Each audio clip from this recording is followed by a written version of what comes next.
El silencio en la majestuosa hacienda de Agave, la última mirada, era un ente vivo, tan pesado y denso que parecía ahogar el vibrante sol de tequila que se derramaba sobre los campos de agave azul.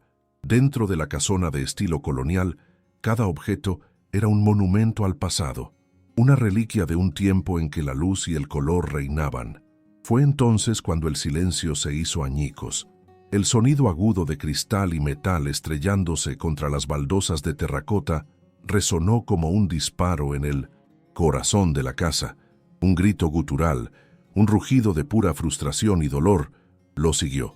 Arturo de la Vega, heredero del imperio tequilero, y un hombre que antes capturaba el mundo en imágenes, ahora estaba de rodillas, con las manos temblorosas buscando a tientas los restos de una cámara antigua, el último objeto que sus ojos habían visto con claridad antes de que la oscuridad se lo tragara todo hace 3 años, en el mismo accidente que le arrebató a su esposa. La impotencia era un veneno que le recorría las venas, y su rostro, una máscara de amargura perpetua, se contrajo en una mueca de autodesprecio infinito.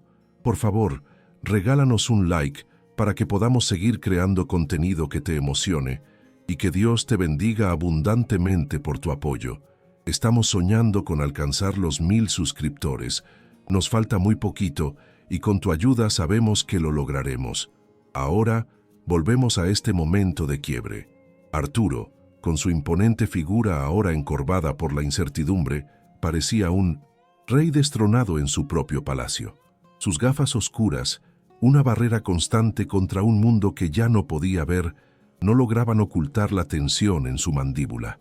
El polvo danzaba en los rayos de sol que se colaban por los ventanales, iluminando las fotografías premiadas que colgaban en las paredes. Mundos lejanos, rostros exóticos, paisajes imposibles, todos capturados por él, ahora fantasmas de una vida que le parecía ajena. La ironía era tan cruel que le quemaba el alma. Ser un prisionero en Minicintas, un paraíso visual que él mismo había creado. En ese instante de furia ciega, sus oídos se fijaron en un sonido casi imperceptible, el suave murmullo de unos pasos descalzos. Era Luz María, su cuidadora, que se había acercado con la intención de ayudar. Pero para Arturo su presencia silenciosa no era un consuelo, sino una aguja que pinchaba su orgullo herido. Se giró bruscamente en dirección al sonido, y su voz, áspera por el desuso y la amargura, cortó el aire. ¿Qué haces ahí, rondando como una sombra irritante? ¿No te he dicho que no te muevas como un fantasma? Espetó cada palabra cargada de un veneno que no era para ella, sino para su propio destino. Luz se detuvo en seco, su menuda figura contrastando con la magnificencia decadente del salón. Sus ojos serenos, que observaban todo con una paciencia ancestral, no mostraron herida, solo una profunda compasión que enfureció aún más a Arturo. Para él, esa compasión era el reflejo de su propia debilidad, un recordatorio constante de su dependencia. «Estoy harto», continuó su diatriba, el eco de su voz rebotando en los altos techos. «Harto de esta inútil compasión de la gente. Prefiero 1000 veces la voz de un asistente virtual, una máquina que obedece sin sentir lástima, que tu presencia silenciosa que solo me recuerda lo que he perdido». Se puso de pie, tambaleándose ligeramente, y aunque no podía verla, su dedo índice apuntó en su dirección general con una certeza cruel. «Recoge tus cosas. Te quiero fuera de mi casa. Para mañana por la mañana. Lárgate. Ya no te necesito aquí». La frase, el gesto cayeron en el salón con la finalidad de un martillo de juez.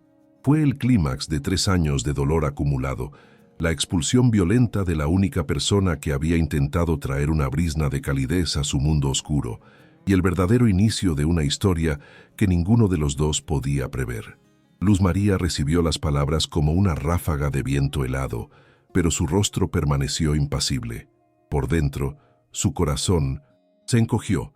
La orden de Arturo no era solo un despido, era una sentencia para su comunidad. Cada peso que ganaba en esa hacienda se convertía en maíz, en medicinas, en una esperanza para su gente que luchaba contra la sequía y el olvido en su pequeña aldea indígena. Ella era la última de su linaje, la guardiana de los secretos de su abuela, una curandera legendaria, y sentía el peso de esa herencia en sus jóvenes hombros. Bajar la cabeza y marcharse era lo esperado, lo sensato. Sin embargo, mientras el hombre ciego le daba la espalda, respirando agitadamente en la penumbra de su creación, una idea audaz y desesperada comenzó a florecer en la mente de Luz, una idea arraigada en la fe, la tierra y la magia que solo desabrocha bajo la luz de la luna. No se iría como una sombra, no sin antes ofrecerle a esa alma enferma la única cura que conocía. La memoria de Arturo era su santuario y su celda. En la negrura de sus días, se refugiaba en los recuerdos de una vida que desbordaba color y movimiento. Recordaba a su esposa Elena con una claridad dolorosa, su risa resonando en los pasillos de la hacienda, el modo en que el sol de la tarde se enredaba en su cabello mientras posaba para él en los campos de agave. Juntos habían recorrido el mundo, él con su cámara y ella con su insaciable curiosidad. Él no solo fotografiaba paisajes, capturaba la esencia de la vida, el alma de los lugares. Las paredes de su casa, cubiertas con esas glorias pasadas, eran un testimonio mudo de un hombre que había amado la luz en todas sus formas. Ahora, esa misma luz era solo un concepto abstracto, una palabra vacía que ya no tenía correspondencia en su realidad, y cada recuerdo feliz era una espina más clavada en la herida abierta de su presente. El día del accidente fue el fin de todo. No recordaba el impacto, solo el preludio, el chirrido ensordecedor de los neumáticos sobre el asfalto caliente, el grito ahogado de Elena, y luego la nada. Despertó en un hospital, envuelto en un silencio antiséptico que contrastaba brutalmente con el caos que sentía por dentro. Lo primero que notó fue la ausencia de la voz de su esposa. Lo segundo fue la oscuridad, una oscuridad absoluta, impenetrable, que no era la de una habitación sin luz, sino la de unos ojos que ya no funcionaban. Los médicos hablaron de nervios ópticos dañados irreversiblemente, de un trauma severo. Pero para Arturo, el diagnóstico era más simple. Le habían robado el sol, el cielo, el rostro de su amada y su razón. De ser todo en un parpadeo de violencia y metal retorcido, la ceguera física fue solo la manifestación externa de una oscuridad mucho más profunda que había anidado en su alma. Mientras tanto, en la pequeña cocina de la hacienda, Luz María molía hierbas en un metate de piedra volcánica, el mismo que había pertenecido a su abuela, Ixchel. La vieja curandera había sido una leyenda en su aldea, una mujer que leía el destino en las nubes y conocía el lenguaje secreto de las plantas. Desde niña, Luz la había seguido como una sombra, aprendiendo a distinguir la hierba que calma la fiebre de la que cicatriza las heridas. Su abuela le enseñó que cada planta tenía un espíritu y que la verdadera curación no residía en la hoja o la raíz, sino en la intención y la fe de quien la preparaba. La enfermedad, mija, le decía con su voz arrugada, casi siempre es un alma que ha perdido el camino a casa. El cuerpo solo grita lo que el corazón calla. Esas palabras eran el fundamento de la existencia de Luz, el mapa que guiaba cada uno de sus actos. El pueblo de Luz, llamado con la cruel ironía del destino Ojo de Agua, se estaba muriendo de sed. El río que antes lo alimentaba era ahora un lecho de piedras agrietadas, y las cosechas de maíz se secaban antes de madurar. Los jóvenes se iban al norte en busca de trabajo, dejando atrás a los viejos y a los niños. La comunidad dependía de los pocos que, como Luz, lograban encontrar empleo en las grandes haciendas. Por eso, el despido de Arturo había sido un golpe devastador. Mientras preparaba la infusión, no solo pensaba en el dolor de aquel hombre solitario, sino en las miradas esperanzadas de los niños de su aldea. Cada movimiento de sus manos era una plegaria, una mezcla de desesperación y fe inquebrantable, la última apuesta de una mujer que se negaba a dejar que la oscuridad ganara ni en los ojos de su patrón ni en el futuro de su gente. Esa noche, en lugar de empacar sus escasas pertenencias, Luz caminó con determinación hacia la oficina de Arturo. Él estaba allí, sentado en su sillón de cuero, una silueta rígida en medio de la oscuridad que para él era total. Sostenía una copa de tequila, pero no bebía. Luz se acercó sin hacer ruido y con una voz suave pero firme que cortó la tensión dijo: «Señor, esta es la única cosa de valor que puedo ofrecerle. No le costará nada. Por favor, permítame hacer esto antes de partir». Arturo, sobresaltado, se giró hacia ella. Una respuesta mordaz murió en sus labios. ¿Qué era? ¿La audacia en su tono? ¿O el abismo de su propia desesperación que lo impulsaba a aferrarse a cualquier cosa? Después de un largo silencio, un susurro ronco fue su única respuesta. «Haz lo que tengas que hacer». Era la rendición de un hombre que ya no tenía nada que perder. Luz se arrodilló frente a él y humedeció 2 trozos de algodón en la infusión tibia que había preparado. El aroma de las hierbas lunares llenó la habitación, una mezcla de tierra mojada, flores nocturnas y una dulzura casi imperceptible. Con una delicadeza infinita, colocó los algodones sobre los párpados cerrados de Arturo. Él se estremeció al contacto. Hacía años que nadie lo tocaba con esa clase de cuidado, desprovisto de lástima o deber profesional. Era un toque humano, directo, que parecía ir más allá de la piel. Permanecieron así en silencio durante varios minutos, él rígido y expectante, ella concentrada, con los labios moviéndose en una oración inaudible. No era un procedimiento médico, era un ritual, antiguo, un acto de fe en medio de una fortaleza de escepticismo y dolor. De repente Arturo contuvo el aliento. Algo estaba cambiando. La neuralgia crónica, ese dolor agudo y punzante que era su compañero constante detrás de los ojos, comenzó a disiparse. No desapareció por completo, pero su intensidad bajó de un grito a un murmullo. Y entonces ocurrió lo imposible. A través de sus párpados cerrados, por primera vez en 3 años, percibió un cambio. No era luz, no era una imagen, sino una sutil variación en la negrura, como si una chispa se hubiera encendido a kilómetros de distancia en la oscuridad total. Era la diferencia entre el negro absoluto y el gris más profundo. Una lágrima solitaria se deslizó por debajo de las gafas oscuras y recorrió su mejilla. No era una lágrima de tristeza, sino de un shock tan profundo que sacudió los cimientos de su desesperación. A la mañana siguiente, la luz del sol inundaba el patio principal. Luz María estaba junto a la puerta, con su pequeño bulto de ropa a sus pies, lista para marcharse como él había ordenado. Arturo salió de su habitación. Caminaba con una lentitud inusual, como si estuviera procesando una nueva realidad. Se detuvo frente a ella, y por primera vez pareció verdaderamente verla, no con los ojos, sino con una atención que nunca antes le había concedido. El silencio se extendió, cargado de todas las cosas no dichas. Luz esperaba la confirmación de su despido. En cambio, Arturo carraspeó, y su voz sonó extrañamente vulnerable. «Anoche», comenzó, pero no pudo continuar. Tragó saliva y lo intentó de nuevo, esta vez con una orden que sonó más a súplica. «No te vayas, quédate». Con esa simple petición, la dinámica entre ellos se transformó irrevocablemente. Luz deshizo su equipaje y un nuevo ritmo se instaló en la hacienda. Cada noche repetía el ritual con las hierbas. Sin embargo, el mundo exterior no tardó en intentar apagar esa pequeña llama de esperanza. En una llamada con su oftalmólogo en Guadalajara, Arturo mencionó tímidamente los tratamientos de Luz. El doctor rió con condescendencia, advirtiéndole sobre los peligros del charlatanismo y la superstición de pueblo. «Don Arturo, por favor, sea serio. No hay cura para su condición», le dijo con una frialdad clínica que contrastaba con la calidez de las manos de Luz. Dentro de la hacienda, Ricardo, el administrador, un hombre de mirada huidiza y sonrisa falsa, observaba la creciente cercanía entre el patrón y la empleada con una alarma creciente.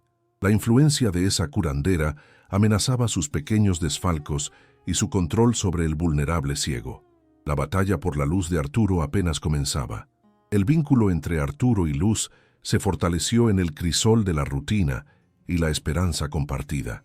Las noches estaban dedicadas al ritual silencioso, un momento de conexión casi sagrada donde la fe de ella se enfrentaba a la oscuridad de él. Durante el día, Luz se convirtió en sus ojos. describiéndole el mundo que él había olvidado. Le hablaba del color del cielo al amanecer, de la forma en que el viento mecía las hojas puntiagudas de los agaves, del colibrí que visitaba las bugambilias del patio. El azul de los agaves hoy no es un azul cualquiera, señor. Es un azul plateado, como si la luna se hubiera olvidado un pedacito de su luz sobre cada planta, le decía ella. Y Arturo, en su mente, intentaba reconstruir la imagen, pincelada a pincelada, con la paleta de sus recuerdos y la voz de ella como guía. Este lento proceso de redescubrimiento era a la vez una tortura y un bálsamo.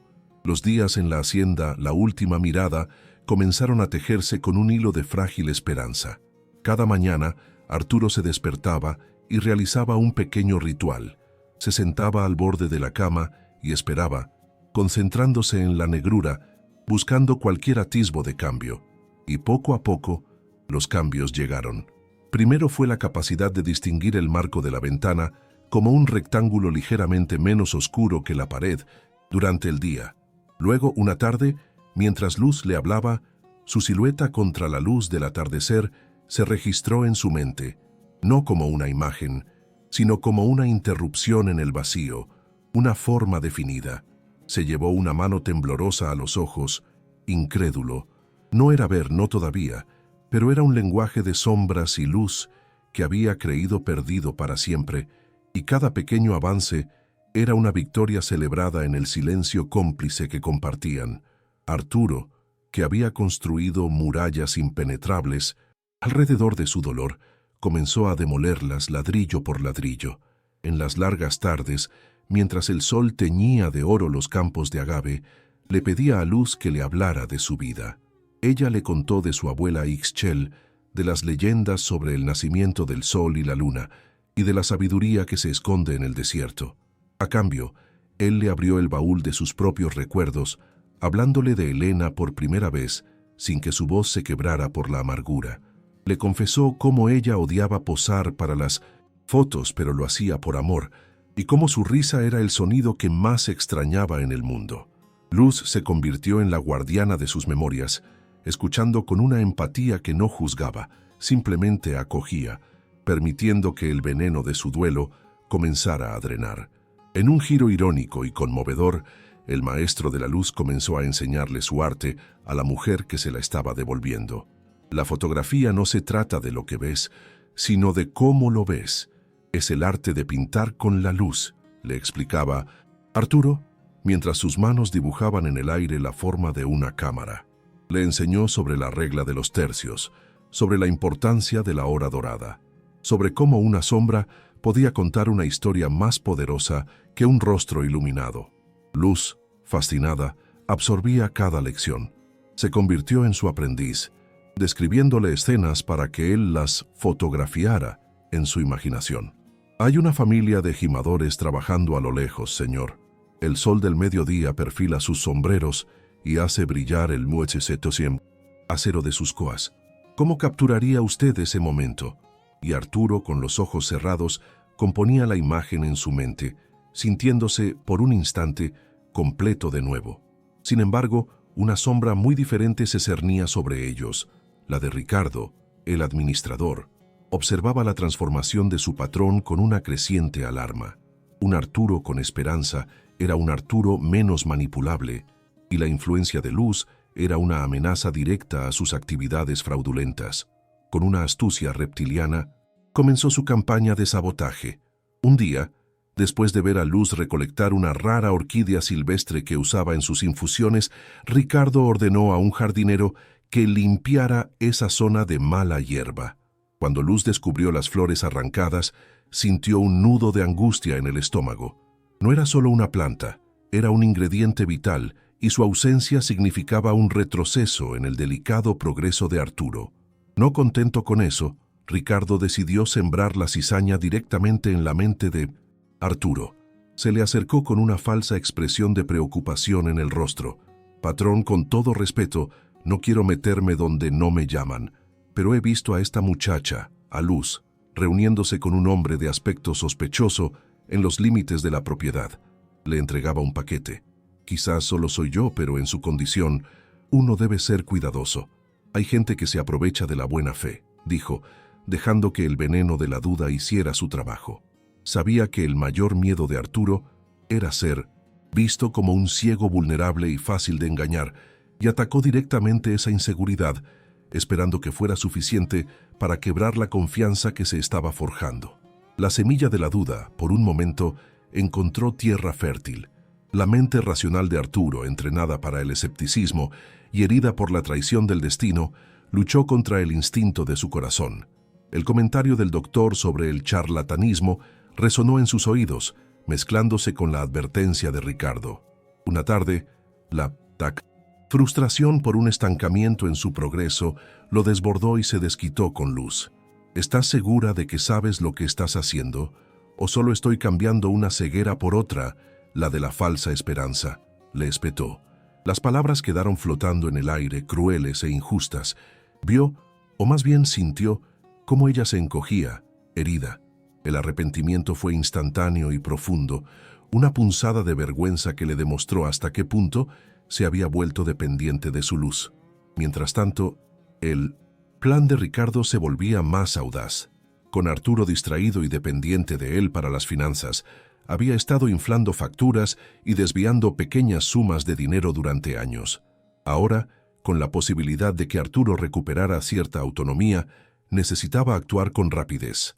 Manipuló los libros de contabilidad de la Hacienda, creando un rastro de papel falso que parecía indicar que se estaban haciendo pagos recurrentes a una clínica de la aldea de Luz, pagos que Arturo nunca había autorizado. Su intención era construir un caso de robo y fraude, presentando a Luz no como una sanadora, sino como una estafadora sofisticada que se aprovechaba de su posición para beneficiar a su gente a costa de la fortuna de la Vega. La noticia de que el pozo de Ojo de Agua finalmente se había secado por completo llegó a través de una llamada telefónica que Luz recibió de su primo. Su voz, al otro lado de la línea, era un hilo de desesperación. Luz escuchó en silencio, su rostro convirtiéndose en una máscara de angustia. Arturo, que estaba cerca, no necesitó ver sus lágrimas para entender la magnitud de la catástrofe. El temblor en la voz de Luz era más elocuente que cualquier imagen. Por primera vez, su impulso no fue de autocompasión, sino de acción. «Ricardo», dijo con una autoridad que sorprendió al propio administrador, «organiza inmediatamente la compra y el envío de 3 camiones cisterna de agua para la aldea de Ojo de Agua. Cárgalo a mi cuenta personal. Es urgente». Ricardo, con una sonrisa obsequiosa, le aseguró que se encargaría de ello de inmediato. «Claro que sí, patrón. No se preocupe. Yo mismo supervisaré que el agua llegue hoy mismo», mintió descaradamente. Por supuesto, nunca hizo la llamada. Vio la situación no como una crisis humanitaria, sino como una oportunidad de oro. Dejar que la aldea sufriera aumentaría la desesperación de Luz y, en su mente, la haría más propensa a cometer un error. Además, la desobediencia directa a una orden de Arturo le permitiría medir hasta qué punto el ciego realmente controlaba la situación, probando las aguas para su golpe final. Creía que la palabra de un administrador de confianza valdría siempre más que la de una simple empleada indígena. Con el paso de las semanas, los otros sentidos de Arturo se habían agudizado hasta un punto casi sobrenatural. Ya no solo dependía de las descripciones de Luz, percibía el mundo a través de un mosaico de sonidos, olores y texturas. Podía diferenciar el paso lento y deliberado del jardinero del trote nervioso de los perros de la finca. Reconocía el aroma de la tierra húmeda antes de que lloviera y el perfume específico de las flores que Luz usaba en sus cataplasmas. Esta nueva percepción sensorial lo anclaba al presente, pero sobre todo lo conectaba con Luz de una manera profunda. Podía sentir su presencia en una habitación incluso antes de que ella hablara, una especie de energía calmada que se había convertido en su nuevo punto cardinal en la oscuridad. 2 días. Después de la orden de Arturo, el primo de Luz volvió a llamar. Su voz estaba teñida de confusión y miedo. El agua nunca había llegado. La gente estaba empezando a enfermar. Cuando Luz, con el corazón en un puño, le comunicó la noticia a Arturo, una furia fría y lúcida se apoderó de él. Hizo llamar a Ricardo de inmediato. El administrador intentó balbucear una excusa, culpando a la compañía de camiones, a un error burocrático, a cualquier cosa.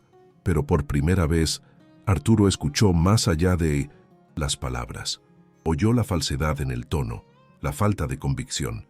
La confianza que había depositado ciegamente en ese hombre durante años se hizo añicos. «Soluciónalo. Ahora», dijo Arturo con una voz tan gélida que Ricardo sintió un escalofrío. La primera grieta en el imperio del administrador se había abierto. Esa noche, una tormenta eléctrica feroz azotó la región de Tequila. Los relámpagos iluminaban los campos de agave con destellos fantasmales y los truenos sacudían los cimientos de la vieja casona.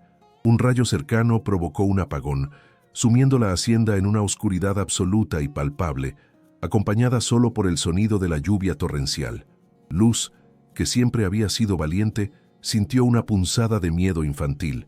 Fue entonces cuando Arturo, el hombre que vivía en una noche perpetua, se puso de pie con una calma sorprendente. «No te preocupes, conozco esta casa mejor que nadie», dijo. Tomó suavemente la mano de ella y la sensación de su piel contra la de él envió una corriente eléctrica a través de ambos. En ese momento, los roles se invirtieron por completo. Él era el guía y ella la que necesitaba ser guiada. La condujo con seguridad a través de los pasillos oscuros, sus pies moviéndose con una certeza que a ella le faltaba. Su mano, grande y fuerte, era un ancla en la negrura. Para Arturo fue una revelación. En la oscuridad total no era un inválido, era el rey de su dominio. Y al proteger a Luz, sintió una oleada de poder y propósito que no había experimentado en años. No era la arrogancia del viejo Arturo, sino la fuerza tranquila de un hombre que había encontrado un nuevo tipo de visión. Ese simple acto de guiarla por la casa a oscuras fue más íntimo que cualquier conversación que hubieran tenido. Aprovechando la creciente desconfianza de Arturo, Ricardo decidió que era el momento de actuar. Organizó una reunión urgente en la hacienda con los abogados de la familia de la Vega, 2 hombres de ciudad, pragmáticos y escépticos. Antes de que llegaran, preparó una carpeta con los registros contables que había falsificado, junto con un informe detallado de sus observaciones sobre el comportamiento sospechoso de Luz. Su plan era acorralar a Arturo, utilizando la lógica fría de la ley y las finanzas para aplastar la magia irracional de la curandera. Estaba convencido de que, enfrentado a la opinión de sus asesores legales, Arturo se vería obligado a ver la verdad y a deshacerse de Luz para siempre. Los abogados, vestidos con trajes impecables que parecían fuera de lugar en el ambiente rústico de la hacienda, escucharon el informe de Ricardo con expresiones graves. Las cifras, los recibos falsos, las fechas, todo parecía encajar perfectamente. Para ellos, era un caso de libro. Una empleada de origen humilde que se aprovechaba de la vulnerabilidad de su patrón afligido y ciego. No veían a una sanadora, veían a una oportunista. Con la carpeta en la mano, se dirigieron a la oficina de Arturo, listos para presentarle el Mina Mendozitzentome ultimátum. Su deber, se decían a sí mismos, era proteger el patrimonio de la Vega de amenazas, tanto externas como internas. La confrontación fue brutal. Sentado en su oficina, Arturo escuchó en silencio mientras sus abogados le exponían el caso contra Luz. Hablaban de malversación de fondos, de abuso de confianza, de la posibilidad de presentar cargos criminales. «Arturo, entendemos tu apego a esta mujer, pero los hechos son los hechos», dijo el abogado principal con un tono condescendiente. «Está sangrando tus cuentas, te está manipulando. Tienes que despedirla inmediatamente, por tu propio bien. Si no lo haces, podríamos tener que cuestionar tu capacidad para gestionar tus propios asuntos». La amenaza era velada pero clara. O se deshacía de Luz, o se arriesgaba a que lo declararan incompetente. Arturo sintió que las paredes de su mundo se cerraban a su alrededor.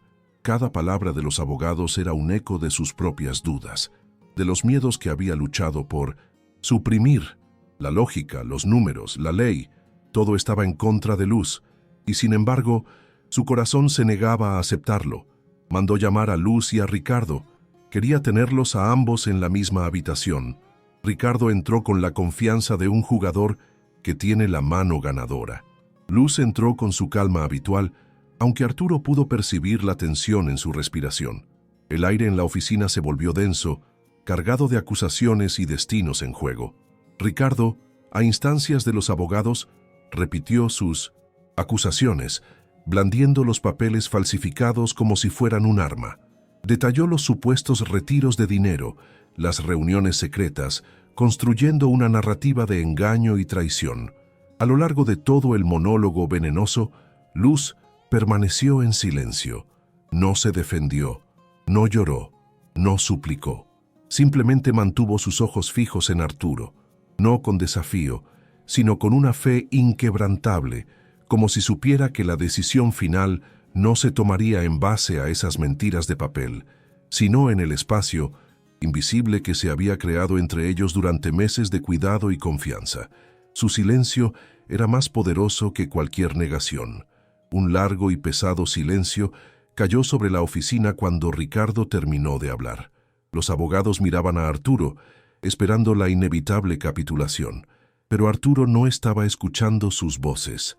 Estaba repasando los últimos meses en su mente. Recordaba el alivio del dolor en sus ojos, el sonido de la voz de Luz describiendo un amanecer, la sensación de su mano en la suya durante la tormenta. Recordaba su angustia genuina por su pueblo y la paz que su presencia traía a esa casa maldita. Comparó todo eso con el tono resbaladizo y la codicia mal disimulada que siempre había detectado en la voz de Ricardo. La elección se volvió dolorosamente clara. Finalmente Arturo se puso de pie. Su figura, alta e imponente, pareció recuperar toda su antigua autoridad. Se giró lentamente en dirección a Ricardo, y aunque sus ojos no podían enfocar, su intención era tan afilada como un cuchillo. «He dependido de tus ojos y tus oídos durante 3 años, Ricardo», dijo con una voz tranquila pero letal. «Pero qué curioso, que justo ahora que empiezo a ver por mí mismo, es cuando descubro tu verdadera ceguera, tu ambición». Luego su voz se elevó hasta convertirse en un trueno. «Toma tus mentiras y lárgate de mi casa. Ahora mismo, estás despedido». Ricardo se quedó boquiabierto, su rostro una mezcla de shock e ira, mientras los abogados observaban estupefactos.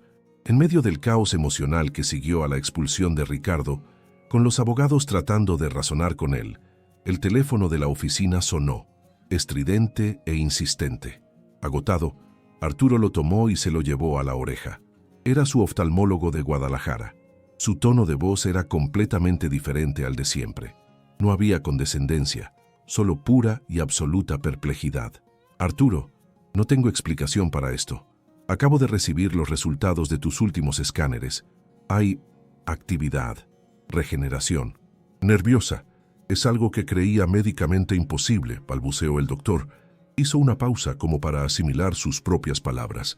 «Esa cirugía láser experimental de la que te hablé hace un año, la que descartamos por ser inútil en tu caso, Arturo, creo que ahora podría ser un candidato». El viaje a Guadalajara fue un torbellino de miedo y esperanza. Luz no se separó de su lado. Su presencia tranquila era el único ancla de Arturo en un mar de incertidumbre. La noche antes de la cirugía, en la impersonal habitación del hospital, él le confesó su mayor temor. «¿Y si funciona, Luz? ¿Qué veré? ¿Podré soportar ver un mundo sin Elena? ¿Y si no funciona? ¿Podré soportar la decepción después de haber llegado tan lejos?» Ella simplemente tomó su mano y dijo: «Lo que sea que vea, Señor, ya no lo verá solo». Sus palabras fueron un bálsamo para su alma aterrorizada, la promesa de que, sin importar el resultado, no volvería a enfrentarse a la oscuridad en soledad. El día de la cirugía, el hospital parecía un mundo aparte, un universo de acero, cristal y olores antisépticos. Mientras Arturo era llevado al quirófano, Luz se quedó en la sala de espera. No rezó de la manera tradicional. En cambio, se sentó en una silla, cerró los ojos y se concentró enviando toda su energía, toda su fe, hacia el hombre que yacía bajo el láser del cirujano. En su bolsillo, sus dedos apretaban una pequeña bolsita de tela que contenía hojas secas de las mismas plantas que había usado en sus ojos. Un puente entre la sabiduría ancestral de su abuela y la ciencia de vanguardia que intentaba obrar un milagro a pocos metros de distancia. Los días posteriores a la operación fueron una prueba de paciencia. Con los ojos completamente vendados, Arturo vivía en una oscuridad impuesta, pero esta vez era una oscuridad llena de potencial. La ausencia total de dolor era la primera buena señal. Él y Luz pasaron horas hablando, sus conversaciones ahora despojadas de cualquier barrera. Le contó sus sueños para la hacienda, y ella le contó los sueños de su pueblo. Descubrieron que sus esperanzas, aunque nacidas en mundos diferentes, convergían en un mismo punto: el deseo de sanar, de cultivar y de ver florecer la vida. En esa habitación de hospital, un ciego y una curandera se convirtieron en socios, en almas gemelas. Finalmente, llegó el día. El doctor entró en la habitación, seguido por una enfermera. El aire se cargó de una tensión casi insoportable. Luz se puso de pie junto a la cama, conteniendo la respiración. El doctor comenzó a cortar y desenrollar las vendas con cuidado. Puede que al principio solo veas luz y formas borrosas, Arturo. Es normal. Tus ojos y tu cerebro necesitan reaprender a trabajar juntos, advirtió el médico. Capa tras capa, la oscuridad se fue retirando. Arturo mantuvo los ojos cerrados. No se atrevía a abrirlos. Sintió la última venda deslizarse. La luz de la habitación, incluso filtrada por sus párpados, era una sensación abrumadora, casi dolorosa. Después de tanto tiempo, tomó una respiración profunda, reunió todo el coraje que poseía y abrió los ojos. Al principio, tal como el doctor había dicho, todo era una explosión de luz blanca y formas desenfocadas, como una pintura impresionista. Parpadeó 1, 2, 3 veces, luchando contra las lágrimas y la sobrecarga sensorial. Su cerebro, desesperado por encontrar un punto de anclaje, trabajó febrilmente para procesar el torrente de información. Lentamente, dolorosamente, una de las formas borrosas frente a él comenzó a adquirir definición. Los bordes se afilaron, los colores se asentaron, y entonces lo vio. El primer rostro que sus ojos recuperados enfocaron con claridad. Un rostro ovalado, enmarcado por una larga trenza de cabello negro azabache, con pómulos altos y, sobre todo, unos ojos oscuros y profundos, llenos de lágrimas que ahora corrían por sus mejillas. Era Luz. La estaba viendo. ¿Te está gustando esta historia? Deja un like y suscríbete al canal. Muchas personas no dejan el like, y eso nos entristece mucho. Contamos con su ayuda. Ahora continuamos con el vídeo.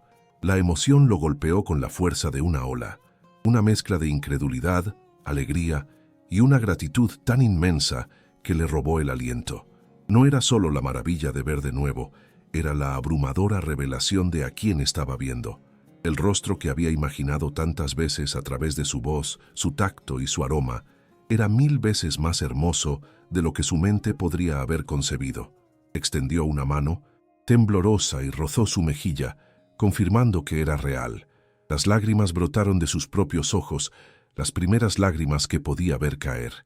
El doctor y la enfermera se quedaron en segundo plano, testigos silenciosos de un milagro que iba mucho más allá de la medicina.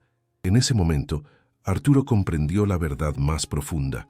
La tecnología me curó los ojos, susurró con la voz rota. Pero fuiste tú, Luz, tú me enseñaste a ver de nuevo. El llanto de Arturo se convirtió en una risa ahogada, una liberación catártica de 3 años de oscuridad y desesperación. Miró a su alrededor, maravillado, redescubriendo el mundo como un recién nacido, el blanco de las paredes del hospital, el azul del uniforme de la enfermera, el reflejo de la luz en el instrumental médico. Cada color, cada detalle era un regalo, pero sus ojos volvían una y otra vez al rostro de Luz, como si fuera el sol alrededor del cual su nuevo universo giraba. Ella le sonrió a través de sus propias lágrimas, una sonrisa radiante que iluminó la habitación más que la luz del sol que entraba por la ventana. En esa sonrisa, Arturo no solo vio belleza, vio la fuerza, la bondad y la fe inquebrantable que lo habían sacado del abismo. El momento culminante llegó cuando sus miradas se encontraron y se sostuvieron. No había necesidad de más palabras. En el silencio de esa habitación de hospital se comunicaron todo. Él le agradeció no solo por su vista, sino por haberle devuelto el alma. Ella, con su mirada, le dijo que Solo le había mostrado la luz que él ya llevaba dentro. Fue entonces cuando Arturo pronunció las palabras que marcarían el verdadero comienzo de su nueva vida. Una confesión que lo liberó de su último fantasma. «Yo estaba ciego mucho antes del accidente, Luz», admitió, su voz llena de una claridad recién encontrada. «Estaba ciego a la vida, al amor, a todo lo que realmente importaba. Tú me curaste de esa ceguera». El regreso a la hacienda, la última mirada, fue una resurrección. Al bajar del coche, Arturo se detuvo y respiró hondo, como si estuviera probando el aire por primera vez. Los colores eran casi violentos en su intensidad. El azul profundo de los agaves bajo el sol de la tarde, el fucsia explosivo de las bugambilias trepando por los muros de adobe, el ocre de la tierra. Cada detalle era un milagro que sus ojos devoraban con avidez. Pero esta nueva visión trajo consigo una claridad que iba más allá de lo físico. Su primer acto oficial no fue una celebración, sino una declaración de principios. Reunió al personal y con una voz firme y clara nombró a Luz María como la nueva administradora general de toda la propiedad.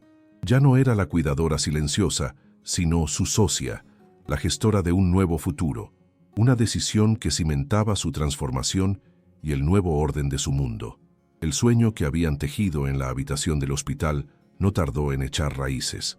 Con una inversión considerable, Arturo fundó el Instituto Ixchel de la Vega de Sabiduría Botánica. La PUM Hacienda, antes un monumento a la melancolía, se transformó en un vibrante centro de investigación y esperanza. En los nuevos laboratorios, científicos con batas blancas trabajaban codo a codo con ancianos de la aldea de Luz, quienes compartían conocimientos transmitidos oralmente por generaciones. Juntos, catalogaban plantas, estudiaban sus propiedades curativas y buscaban tender un puente entre la ciencia moderna y la sabiduría ancestral.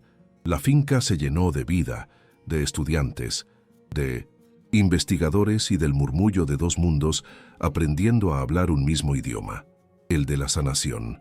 Arturo no olvidó la promesa hecha en el corazón de la desesperación. Canalizó sus recursos para abordar la raíz del sufrimiento del pueblo de Luz. A Ojo de Agua no llegaron camiones cisterna como una solución temporal, sino un equipo de ingenieros y geólogos. Tras semanas de estudio, perforaron un nuevo y profundo pozo, instalando un sistema de bombeo alimentado por energía solar que garantizaría un suministro de agua constante. La escena del agua brotando por primera vez de las tuberías fue una explosión de júbilo. Los niños chapoteaban y reían en el lodo, y los ancianos lloraban en silencio, viendo cómo la vida regresaba a su tierra agrietada. Arturo, observando la escena a distancia con Luz a su lado, comprendió que este era el uso más valioso que su fortuna podría tener. Con la vida floreciendo a su alrededor, la pasión artística de Arturo también renació, pero transformada. Compró una nueva cámara, un modelo moderno y digital, pero su enfoque había cambiado radicalmente. Ya no buscaba paisajes exóticos ni composiciones perfectas y deshumanizadas. Ahora, su lente buscaba el alma. Vagaba por sus propias tierras, fotografiando las manos callosas de los gimadores, la mirada concentrada de una botánica en el laboratorio, la risa desdentada de un anciano en la plaza de Ojo de Agua. Pero su sujeto predilecto, su musa inagotable, era Luz. La fotografiaba en momentos robados, supervisando la cosecha, explicando las propiedades de una hierba a un estudiante, o simplemente sonriendo mientras el viento jugaba con su cabello. Su arte ya no era una forma de poseer el mundo, sino de honrarlo. 2 años después, en una de las galerías más prestigiosas de la Ciudad de México, una multitud se congregaba para la inauguración de una exposición. El título era simple y elocuente: Luz. Todas las paredes estaban cubiertas con el trabajo reciente de Arturo de la Vega. Eran retratos en blanco y negro, cargados de emoción y dignidad, que contaban la historia de una comunidad y su renacimiento. La última fotografía, la pieza central de la muestra, era un retrato a gran escala de Luz María. Estaba de pie en medio de un campo de agave, mirando a la cámara con una sonrisa serena y sabia, el sol del atardecer creando un halo a su alrededor. A su lado, Frente a la fotografía estaba el Arturo de carne y hueso, y a su lado la verdadera Luz. Sus manos estaban entrelazadas, y en la mirada que compartieron, el público pudo ver el epílogo y la promesa de una historia donde el amor, al final, le había enseñado a un hombre ciego la verdadera manera de ver. ¿Crees que es posible perdonar los errores del pasado para construir una familia mejor? Deja un like si crees que el amor verdadero siempre encuentra el camino. Suscríbete para más historias donde la bondad triunfa. Comenta, la familia es todo, si tú también crees en las segundas oportunidades.